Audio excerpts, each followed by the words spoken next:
Welcome again students. और इस video में डिस्कस करेंगे worksheet 18 for class 9th in Hindi medium subject science and this worksheet is schedule for 14 August 2020। Last worksheet में बच्चों हमने पढ़ा था मोल कंसेप्ट के बारे में कि मोल संकल्पना क्या होती है, किस प्रकार हम जो भी पदार्थ है उसका द्रव्यमान कैसे बता सकते हैं, कितने कण हैं वो बता सकते हैं।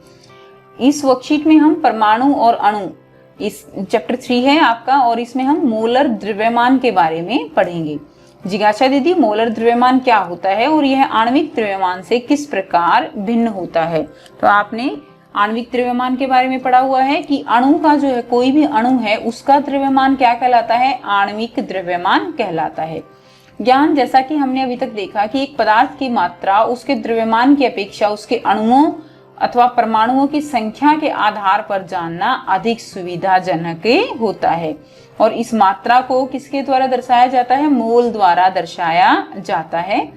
इसी प्रकार एक मोल पदार्थ के द्रव्यमान को मोलर द्रव्यमान कहा जाता है। ठीक है, मोलर द्रव्यमान यानी अगर कोई भी पदार्थ एक मोल है यानी NaCl है और अगर वो एक मोल है तो उसका जो द्रव्यमान होगा वो क्या कहलाएगा? मोलर द्रव्यमान कहलाएगा, जो उसके सापेक्ष परमाणु और अणु द्रव्यमान के बराबर होता है। इसमें केवल संख्यात्मक मान के साथ इकाई U के स्थान पर क्या ली जाती है? ग्राम ली जाती है। मोलर द्रव्यमान को ग्राम परमाणु या अणु द्रव्यमान भी कहा जाता है। सो बच्चों, जो आणविक द्रव्यमान है या आप कह सकते हो परमाणु का द्रव्यमान है, हम कह सकते हैं वही जो है क्या है? मोलर द्रव्यमान है। बस उसमें हम इसका जो है NaCl का हम कहते हैं कि ये NaCl का द्रव्यमान है, लेकिन यहाँ पर हम कहेंगे कि अगर NaCl 1 मोल है तो वो क्या कहलाएगा? मोलर द्रव्यमान। और 1 मोल, क्योंकि NaCl का जो द्रव्यमान होगा या वाटर का जो द्रव्यमान होगा 18 है, 18 U है, तो इसका जो द्रव्यमान है वो किसके बराबर है? 1 मोल के बराबर है। ठीक है, तो यही जो है क्या कहलाएगा? मोलर द्रव्यमान भी कहलाएगा। और मोलर द्रव्यमान में इसमें जो आणविक द्रव्यमान या परमाणु का द्रव्यमान है इसमें हम इकाई जो है U लेते हैं, जबकि मोलर द्रव्यमान में हम यहाँ पर ग्राम का यूज करेंगे। नेक्स्ट, मोलर द्रव्यमान। किसी पदार्थ के एक मोल कणों का द्रव्यमान मोलर द्रव्यमान कहलाता है, जो उस पदार्थ के आणविक द्रव्यमान के समान या बराबर होता है। ठीक है, इसे M द्वारा प्रदर्शित किया जाता है। मोलर द्रव्यमान क्या है? एक मोल पदार्थ कणों का द्रव्यमान, और उसमें कण कितने होंगे? अवोगाद्रो संख्या के बराबर होंगे, यानी कणों का आणविक द्रव्यमान ग्राम में ये जो है इसके बराबर होगा। किसी विशिष्ट पदार्थ के एक मोल में द्रव्यमान निश्चित होता है, यानी अगर हम वाटर का एग्जाम्पल लेते हैं तो इसका 18 ग्राम जो है ये निश्चित है। मोलों की संख्या और मोलर द्रव्यमान में संबंध, तो देखिए मोलों की संख्या क्या होगी? हम इसको हम N से जो है निरूपित कर रहे हैं। मोलों की संख्या हम कैसे निकाल सकते हैं? दिया गया द्रव्यमान, दिया गया द्रव्यमान को हम किससे निरूपित करेंगे? स्मॉल m से, और मोलर द्रव्यमान को कैपिटल M से।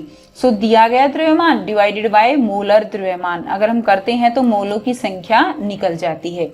अब यहाँ पर जल का मोलर द्रव्यमान निकालना है, तो जल का आणविक द्रव्यमान क्या होगा? 2 इंटू हाइड्रोजन का द्रव्यमान कितना है? 1 U। इसी तरह ऑक्सीजन यहाँ पर 1 है तो ऑक्सीजन का द्रव्यमान, ये हम लास्ट वर्कशीट में बिल्कुल आपको समझा चुके हैं कैसे निकालते हैं।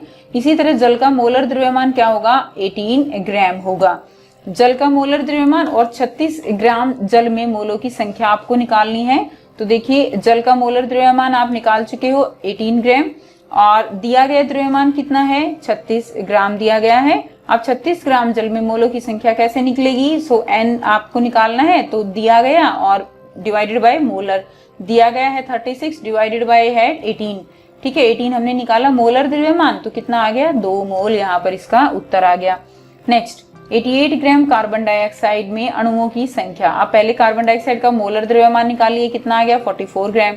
दिया गया द्रव्यमान कितना है? 88, तो आप यहाँ से निकाल सकते हो 88 डिवाइडेड बाय 44, आंसर कितना आ गया? 2 मोल।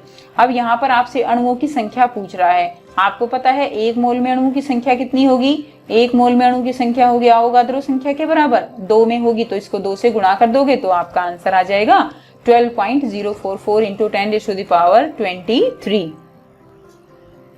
अब आपको कुछ क्वेश्चन दिए गए हैं, अगर आपको वर्कशीट क्लियर है तो आप क्वेश्चन भी इजीली कर सकते हो।